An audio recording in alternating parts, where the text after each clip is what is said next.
Já aconteceu com você acordar no meio da noite com o coração disparado e sentir que algo está errado? Não é só o silêncio.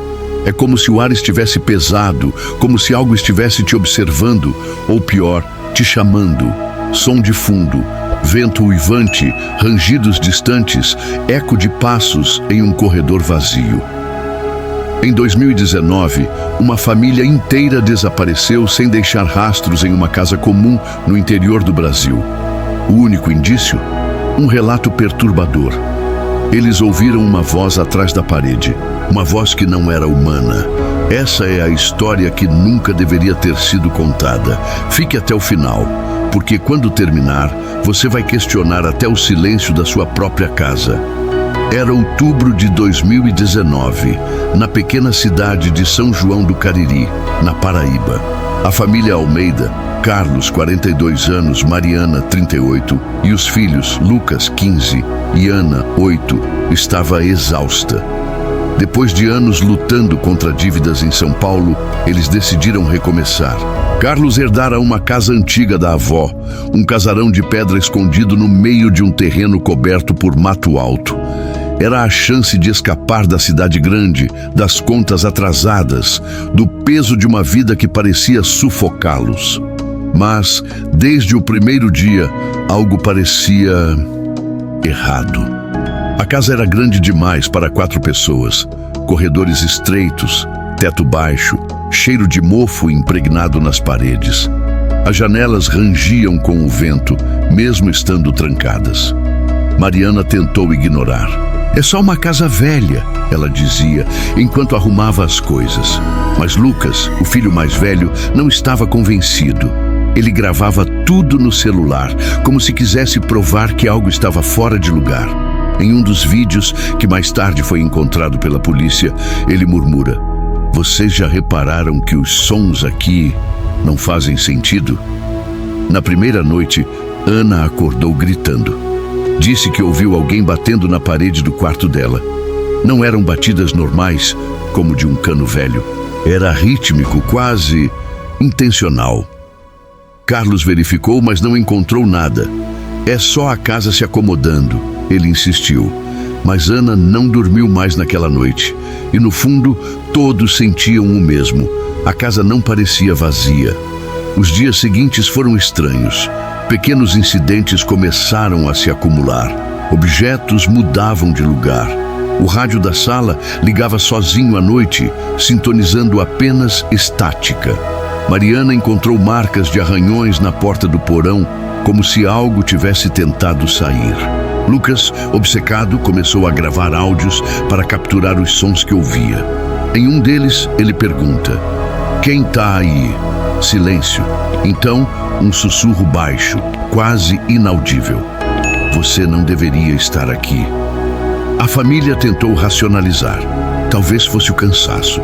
Talvez fosse o isolamento. A cidade mais próxima ficava a 20 quilômetros. E os vizinhos mais próximos, uma família de agricultores, evitavam falar sobre a casa. "Ninguém mora lá por muito tempo", disse um deles, sem olhar nos olhos. Mariana começou a pesquisar a história do lugar. Descobriu que a casa pertencia à bisavó de Carlos, Dona Elvira, uma mulher que, segundo boatos, praticava rituais estranhos nos anos 50.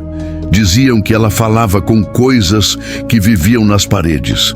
Na segunda semana, a voz atrás da parede ficou mais clara. Não era mais um sussurro. Era uma frase repetida incansavelmente: "Me deixe sair." Ana desenhava obsessivamente, sempre a mesma imagem. Uma figura sem rosto, com mãos longas, saindo de uma rachadura na parede. Lucas, cada vez mais paranoico, instalou uma câmera no corredor. As gravações mostravam sombras que não deveriam estar lá, vultos que atravessavam o quadro e desapareciam. Carlos, que até então negava tudo, começou a duvidar da própria sanidade. Há coisas que não vemos, mas que nos veem, e elas esperam pacientemente até que as notemos. A tensão na família crescia. Discussões explodiam por qualquer motivo. Mariana acusava Carlos de esconder algo sobre a herança. Lucas se trancava no quarto ouvindo os áudios repetidamente. Ana parou de falar. E a voz? A voz nunca parava. Na terceira semana, tudo mudou. Carlos decidiu enfrentar o problema. Pegou uma marreta e começou a quebrar a parede do quarto de Ana, onde as batidas eram mais fortes. Mariana implorava para ele parar, mas ele estava obcecado. Eu vou provar que não tem nada aqui, ele gritava. Quando a parede cedeu, um cheiro insuportável invadiu o quarto. Uma mistura de podridão e algo metálico, como sangue. Não havia nada além de um espaço vazio entre as paredes, mas no fundo havia uma escada que descia para a escuridão. Ninguém queria descer, mas Carlos insistiu. Ele pegou uma lanterna e foi. Lucas gravava tudo, tremendo. Mariana segurava Ana, que chorava baixinho. Minutos se passaram. Silêncio. Então a voz de Carlos ecoou lá de baixo, mas não parecia ele. Era gutural, distorcida. Venham, ela quer vocês aqui. Mariana gritou para ele subir, mas não houve resposta. Lucas desceu contra a vontade da mãe, prometendo voltar rápido. Ele nunca voltou. Horas depois, Mariana chamou a polícia. Quando chegaram, a casa estava vazia. A escada não estava mais lá. A parede parecia intacta, como se nunca tivesse sido quebrada. Os pertences da família, roupas, fotos, o celular de Lucas estavam lá, mas eles sumiram. A única pista era um bilhete, encontrado no quarto de Ana, escrito com uma caligrafia que não era dela. Ela me prometeu que eu ia ficar para sempre. A investigação foi inconclusiva. A polícia classificou o caso como desaparecimento voluntário, mas ninguém acreditava nisso. Os vídeos de Lucas vazaram na internet e o caso viralizou. Fóruns de mistérios e canais de crimes verdadeiros começaram a especular. Alguns diziam que a casa era amaldiçoada. Outros, que a família encontrou algo que não deveria. Um usuário anônimo, que dizia ter morado na região, postou uma história perturbadora. A casa foi construída sobre um antigo cemitério e Dona Elvira, a bisavó de Carlos, teria feito um pacto para prender algo dentro das paredes.